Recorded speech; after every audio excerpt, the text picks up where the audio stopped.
Good morning, Met fans. Happy Tuesday for you. Happy two for Tuesday. You know, it would be nice if we had two people in the Met front office, a manager and a general manager, or as the kids say today, a president of baseball operations. But that's neither here nor there, and that doesn't seem to be happening. But what is happening, that whole picture is a mess. But one picture that is clear is we have joined forces, Joey Buchholz and I of the Utopian Baseball Universe, and we are now going to be broadcasting our shtick, as we like to call it, individually and as a team on both our Facebook pages, YouTube pages, Twitter, and all my broadcasts and my co-joint broadcast with Joey will now be simulcast and broadcast later on New York Mets Baseball Way of Life, a podcast. So it's so good to see that Joey and I have our act together and have decided where we're taking this and where we're going. We have concrete plans. But unfortunately, Met fans, it doesn't seem that way for our beloved Metsies. Now does it? So what are we going to do? What happens now? I mean, the big three, everyone was salivating. Which one are we going to choose? Billy Beane, David Stearns. Which one? Theo Epstein. We have so many choices. Who are we going to choose? Well, you know what? Each one of them denied the Metropolitans, and they've decided to continue working in whatever capacity they are doing right now. And this makes me scratch my head. Good thing I have my hat on now, because you'd be watching me scratch my head even further now that I got this short haircut. But I just can't figure it out. There has to be something wrong with the New York media market and general manager situation. Hey, we can't even worry about a manager yet because we don't have a president of baseball operations yet. And the Yankees signed Aaron Boone for 3 years, so Boone's not going to be our man. How would you guys have liked Aaron Boone as our manager? There's a food for thought there. But the Yankees, despite their postseason failures, have decided to make a commitment. The Mets just can't get the right guy to do it right now. And that is perplexing. And it's perplexing me, as a matter of fact. So what do we do? What do we do? New York City. Everyone's painting this out to be. Now, I live in the New York metropolitan area. I know a lot of you live elsewhere in the country. But they're making this out to be the dream job, to be president of operations in the New York market. If it's not the Yankees, the Mets are just as good, a close second, most say. And now with Steve Cohen as the owner, you have unlimited purse strings you can pull. And the three most prominent people you could have picked, Epstein, Beane, and Stearns, aren't coming here. We have a huge fan base. Owner with the biggest wallet in the game. So what is happening? What is happening? We've had some good general managers in the past. I mean, Frank Cashin wasn't that bad. And Steve Phillips, he made some costly moves here and there, but he did get us a playoff team from 98, 99, 2000, but made some questionable moves along the way. Omar Benaya and Jim Duquette kind of built that 2006 to 2008 run that we had. So there are resources. The Mets are always willing to pay for a quality general manager or a manager, what have you. When they've had the money, the Wilpons, don't forget, they were big spenders back in the day until Ponzi-gate or Madoff with their money, Mr. Madoff. And Sandy Alderson, he basically, when he took over as general manager the first time, was working with nothing. And he built this into a World Series team by just being budget conscious and putting the right pieces together. Now, they weren't pieces that were going to be everlasting. And true, Sandy had the great pitching arms to go with it. But it's just amazing. Like Theo Epstein, he turned the Cubs and Reds away around, Red Sox around, I should say. He doesn't want to come here. Paul DePodesta, who, when he was finished as a Met official, when they went to the World Series in 2015, and he loved the Mets at the time, he doesn't want the job. The Mets, even with Sandy Alderson, received permission to talk to Billy Beane and to see if there was interest. And I don't know what transpired, but Beane withdrew himself from consideration. I guess he has his nice little comfortable nest egg there in Oakland. He's got part of ownership with the ball club. And I'm sure the pressure is not on him the way it would be in New York to win, but I can't determine what his ultimate reason for turning the job down is because I'm not privy to that information. David Stearns, he has 1 year left on his pact, but is believed he has options beyond that. And I think David Stearns is a Met fan from the New York area. He might have been the one most likely to take the job, but the Brewers know what they got in him. So, and he put together quite a good team. Maybe not the offensive juggernaut they would have liked, but he put together quite a pitching staff. Made some good deals during the course of the season and got that Brewer team in the hunt. Now, those three, they were the gold standard. Now, once again, deja vu. It's going to be like 2020 all over again. What are the Mets going to do? It's Groundhog Day. But this time, we're not experiencing the 2020 COVID season. We're experiencing the Mets full blast ahead with Steve Cohen as owner. And we're still suffering from the same thing. And things didn't go that smoothly for Steve Cohen. I think he went in here thinking that it was going to be a 3 or 5 year plan, and that's still his goal. But things didn't work out. It was a bumpy ride. I'm glad he didn't guarantee instant success the first year. So who knows? Are these candidates comfortable where they are? Are they unavailable because they're under contract? Are they concerned about Cohen's reputation from his hedge fund, among other things? And Cohen does have a reputation for being tough on employees. We probably just haven't seen that on the baseball side yet. And right now, you got to admit, there's a little dysfunction among the Mets and the organization, especially with the Javi Baez situation. They went and got him. Now, did they mortgage the future by giving up their number 1 draft pick and number 4 overall? It'll be interesting. I think at this point, you have to sign Baez. And then they went for a general manager, a young guy, Mr. Porter. And that didn't work out. And acting GM Zach Scott, he had his problems too.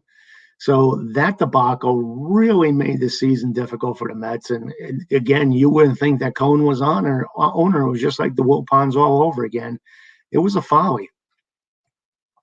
So right back again, we're back to where we were last offseason.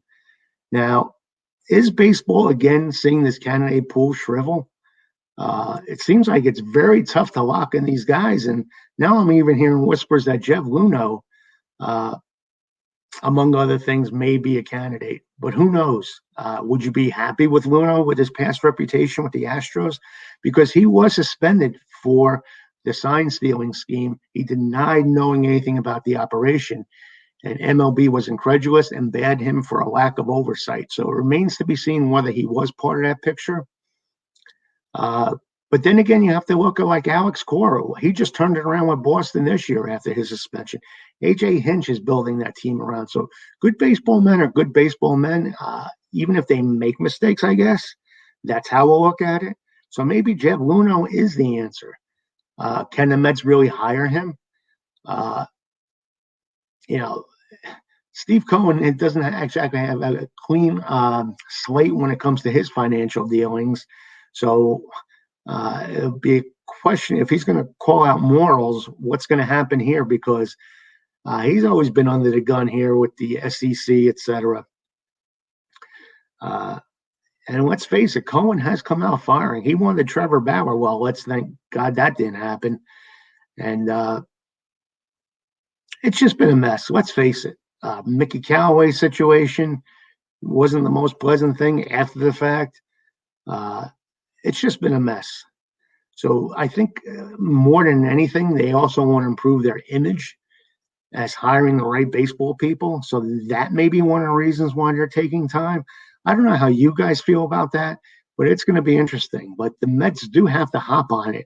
All the focus right now is on the postseason, the upcoming World Series. But once that's over, the winter meetings are only like a month away. And if you don't have a general manager and manager at that point, something is wrong.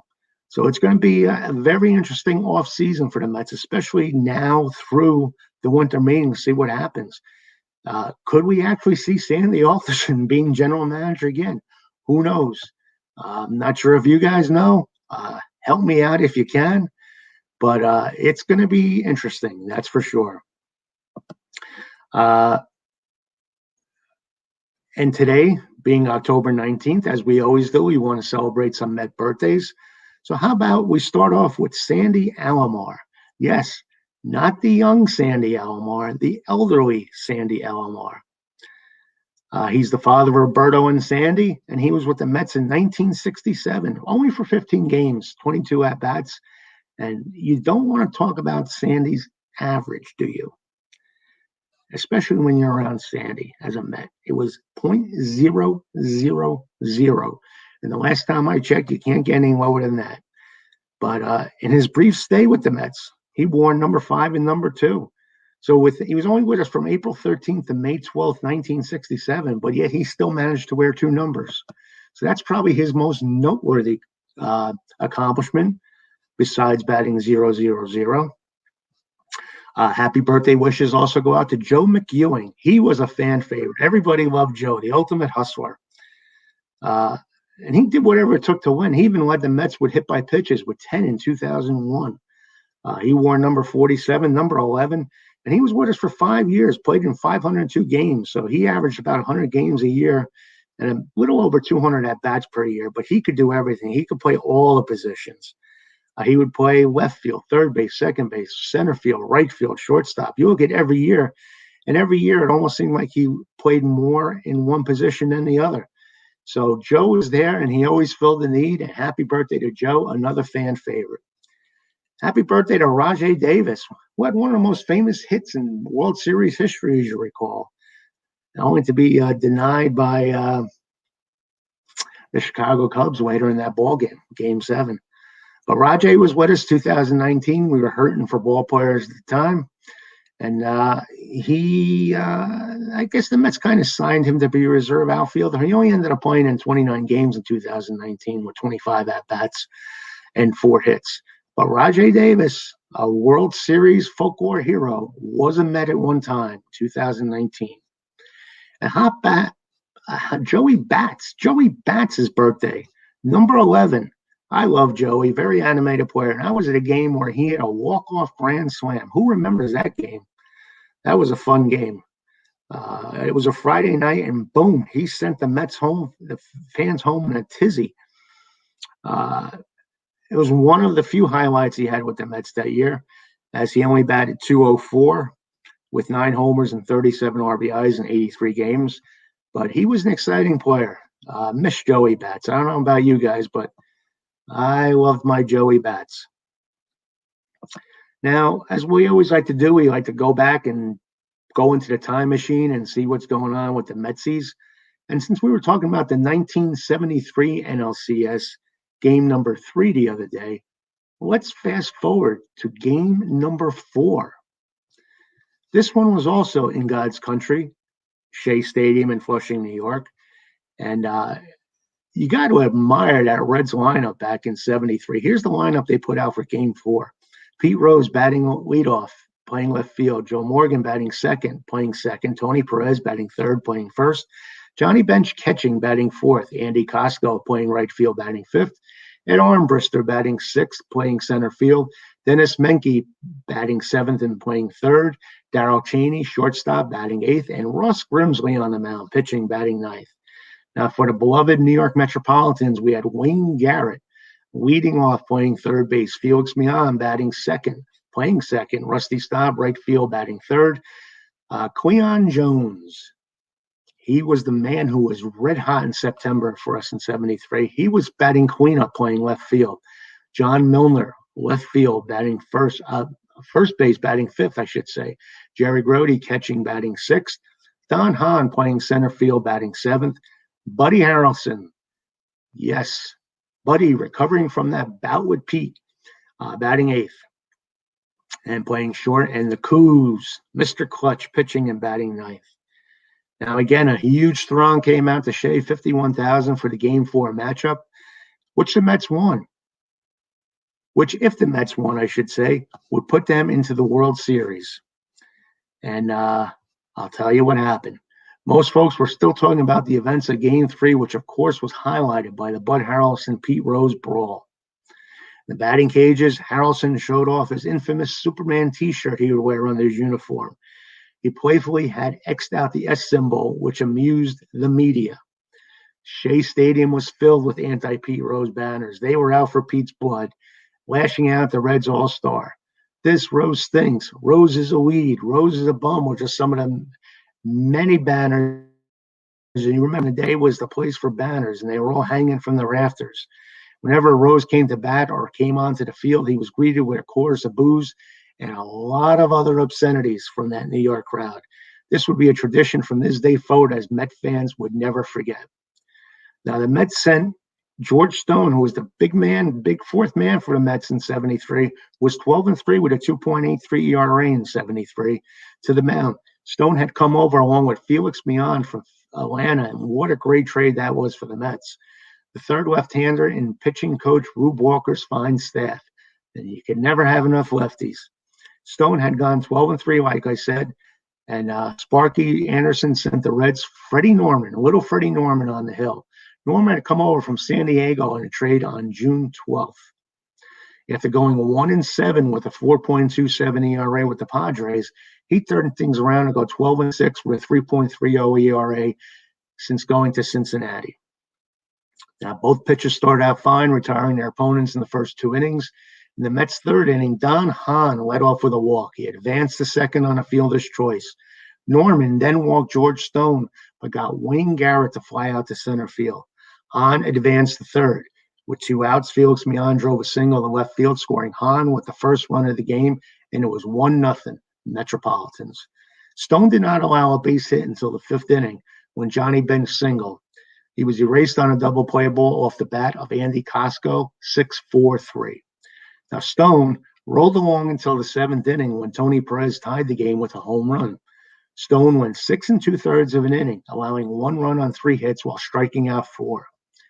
And he was relieved by everyone's favorite lefty, the Tugger, Tug McGraw. Now, after walking Andy Cosco with 2 outs in the 7th, Tug came in. Fred Norman retired the Mets in order in the 4th and 5th innings. He was relieved by Game 2 starter Don Gullett. So the line on Norman was 5 innings, 1 run, just 1 hit, 3 Ks, and 3 walks. Not bad. But the Reds weren't fooling around. They were going to bring in their starter, Don Gullett, in relief. And Gullett would come in and shut down the Mets over the next 4 innings, allowing just 2 singles, 1 to Jerry Grote in the 7th, and a leadoff single to Felix Millan in the 9th. And who remembers Don Gullett? What an arm that guy had. Arm injuries curtailed his great career, but he was a flamethrower back in the day. Now, for the Mets, Stone was relieved by Tug McGraw, and who ran into a bit of trouble in the top of the 9th, 10th, and 11th. Yeah, those were the days when relievers threw more than 1 inning, believe it or not. In the 9th, Pete Rose single, and Joe Morgan reached on an error after he attempted a sac bunt to the pitcher. After Tony Perez popped up, Johnny Bench walked to load the bases. McGraw then struck out Cosco and got Dennis Menke to pop up to third base, ending the threat. As the game went to extra innings, McGraw pitched 4.1 scoreless relief innings, allowing 4 hits. In the 10th, Ed Crosby singled with 1 out and advanced on a wild pitch. With 2 outs, Pete Rose was intentionally walked, and Joe Morgan also drew a walk. But with the bases loaded, Rusty Staub made a fantastic catch on a deep fly ball off the bat of Tony Perez for the 3rd out. In the 11th, back-to-back singles put 2 men on with 1 out. McGraw struck out Dan Drees in the fly out to right field as Rusty Staub made a spectacular circus catch. Staub leaped and crashed into the wall, but unfortunately he injured his shoulder, and it was a costly play for the Mets as Staub would miss playing in Game 5 and the first game of the World Series as well. The shoulder injury would bother him throughout the World Series, affecting his hitting and throwing. If you recall, he had to throw like underhand submarine back to the infield. And Rusty just wasn't the same defensively after that in the 73 playoffs. The Reds pitching held down the Mets as well. Norman, like I said, went 5 innings, allowed just 1 run on 1 hit, 3 walks. Relieved by Don Gullett, the big man, starter coming in. We see that a lot even today, who pitched 4 scoreless innings, allowing just 2 hits while striking out 3. Now, the Reds' big relief pitcher back in the day was Clay Carroll, and he was nicknamed the Hawk. Well, in 73, he had an 8-8 record with 14 saves and a 3.69 ERA. He pitched 2 scoreless innings and would earn the win. As Pedro Borbon, I wonder how that hat tasted from the day before when he bit Buzz Capra's cap. And he had a good year. He earned the save that day. And Borbon was pretty good in 73, 11-4, 14 saves with a 2.16 ERA. Now, in the 12th inning, Harry Parker, who was 8-4 with 5 saves and a 3.35 ERA in 73, came on to the pitch for the Mets. With 1 out, the most hated man in New York, Pete Rose. Oh, boy, you don't want to hear this if you don't remember this. Petey belted a home run over the right field fence, putting the Reds up for good. And Pete was emphatic. He raised his fist as he ran around the bases to an even louder chant of boos and obscenities. The Mets went down in order in the bottom of the 12th as Borbon got some revenge of his own. The Reds tied the series at 2 games apiece. It would all come down to a final Game 5. And who remembers what happened in Game 5? Not going to spoil it for you. We'll talk about it in the future. But that was today's spotlight game. And what a series, like I said. If you were old enough to witness that, it was fantastic. Great times indeed at the old Shea. Now, what else is happening in our group? Well, I'm glad you asked. It's always good to see when you show some interest, and it's much appreciated. Like I said, we always have good conversation in the group. And when I posted that Ken Rosenthal reported that Billy Beane withdrew his name, Dave Dickey came out and says, not even a surprise, but here we go again. No one wants Cohen's money. And Dan Weiner recommended Dan O'Dowd. And I'm a big fan of Dan O'Dowd's from MLB Network. And Dan had the same reasoning, his baseball knowledge. We've all learned so well from Dan on these broadcasts. And he does have a good, solid reputation. But I'm not sure. I have a feeling the Mets are going to go for a younger player. I'm a younger baseball mind, because that's the direction baseball. You don't see too many veterans getting hired for GM positions anymore.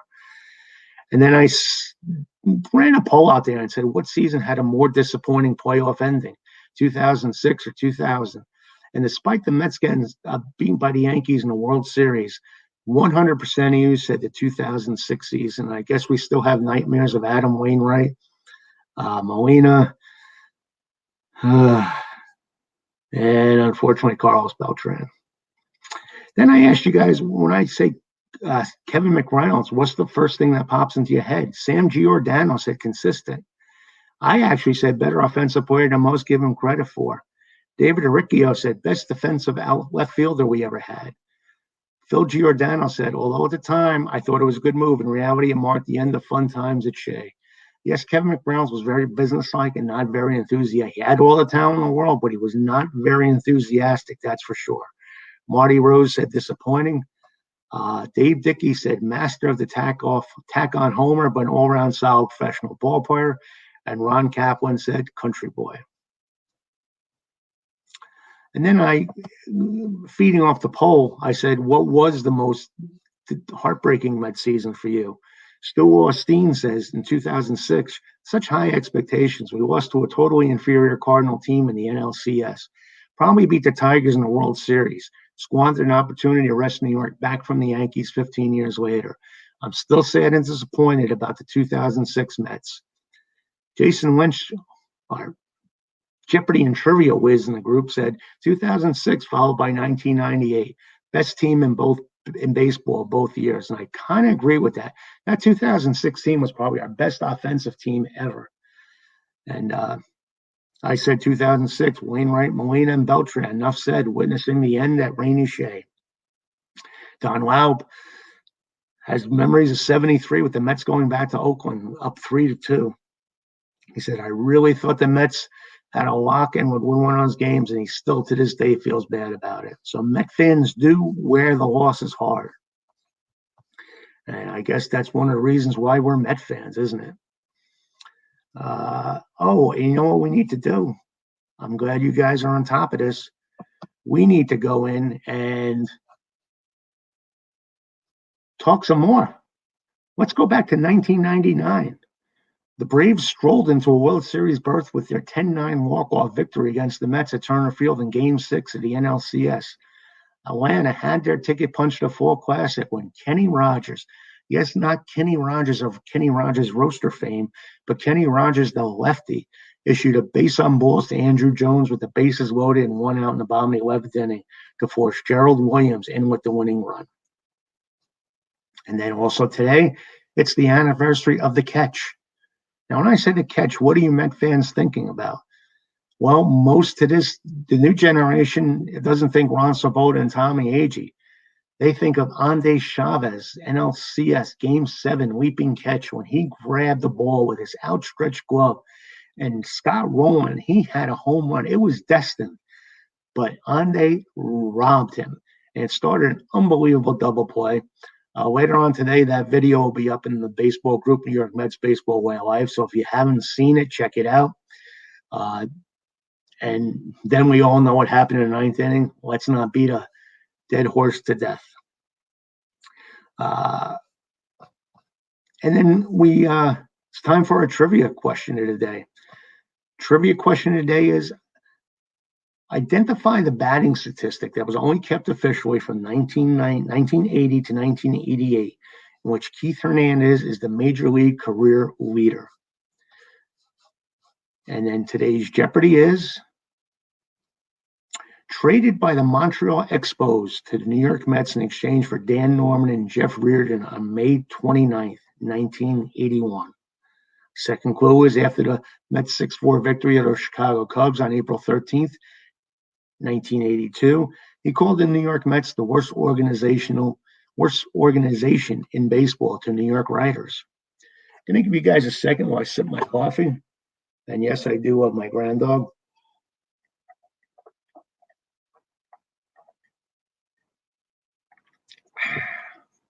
Hopefully that long sip of Joe gave you enough time to come up with the answer. So let's see who got it. Once again, the trivia question of the day was, identify the batting statistic that was only kept officially from 1980 to 1988, in which Keith Hernandez is the major league career leader. Well, the correct answer is game-winning RBI. And guess who got it? Yep, Jason Lynch. He was the first to submit the correct answer on that one. And a little side note, Keith Hernandez had 129 game-winning RBIs while these records were kept, more than any other player. Hernandez also had the most in a season, 24 in 1985. Mike Greenwald, for those who are American League fans, had the most in the American League, 23 in 1988. Now today's Jeopardy. The two clues were, traded by the Montreal Expos to New York Mets in exchange for Dan Norman and Jeff Reardon on May 29th, 1981.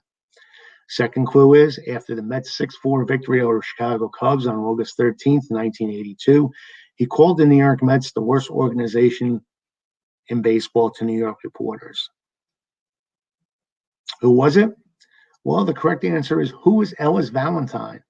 And congrats to Mets superfan and collector of all good things Mets related. He has quite a collection. Hopefully he'll share some of those with us in our group one day. David Rubin on being the first to submit the correct response. So that'll do it for today on today's broadcast.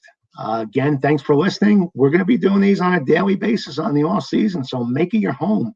So if you're not a subscriber to this podcast, please subscribe to New York Mets Baseball Way of Life. We're carried by all podcast carriers, and there you will be able to access all our archives and past shows. If you want to do the old binging thing that kids do today, then that's the way to go. And we're also going to be live on Facebook, New York Mets Baseball Way of Life, Utopian Baseball Universe, YouTube channels, Baseball Way of Life and Utopian Baseball Universe, and the Twitter account, Baseball Way of Life. So no excuses for you Met fans not to be watching. So check it out. And again, Joey Buckholtz and I are teaming up, and we're going to be sharing our content on all these platforms. So check us out. You'll be glad you did. Talk to you tomorrow. Let's go Mets, and enjoy the playoffs. 2 playoff games today, so that'll be fun. Maybe we'll talk about some of that later on. Talk to you soon.